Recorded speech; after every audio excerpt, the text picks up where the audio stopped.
ഇഷാലിന് ഇപ്പോൾ 1 കോടി ലഭിക്കുകയാണെങ്കിൽ ഇഷാൽ ഇപ്പൊ എന്ത് ചെയ്യും? ഞാൻ ഒരു BMW വാങ്ങും, കുറച്ച് 2 സ്ട്രോക്ക് വാങ്ങി. ഞാൻ ട്രാവൽ ചെയ്യും. 1 കോടി മൊത്തം ട്രാവൽ ചെയ്യും. ട്രാവൽ ചെയ്യും, ഫ്യൂച്ചർ ഇൻവെസ്റ്റ്മെന്റ് ഒന്നുമില്ല. ട്രാവലിംഗ് എൻജോയ്മെന്റ് ആണ്. എൻജോയ്മെന്റ്. എനിക്ക് കുറച്ച് കടങ്ങളുണ്ട്, അത് ആദ്യം വിട്ടു. ഒരുപാട് കടങ്ങളുണ്ട്, കടം വീട്ടി മരിക്കണം എന്നാണ് ആഗ്രഹം.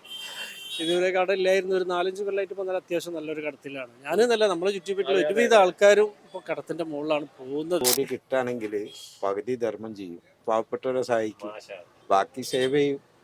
ഇതേമാതിരി ആർക്കെങ്കിലും ഉപകാരപ്പെടുന്നുണ്ടെങ്കിൽ അവർക്ക് നമ്മുടെ ആഗ്രഹങ്ങൾ എന്തെങ്കിലും ഉണ്ടോ? ഇല്ല. വയസ്സായിരുന്നു, എന്താ ആഗ്രഹം, എല്ലാ ആഗ്രഹവും കഴിഞ്ഞു.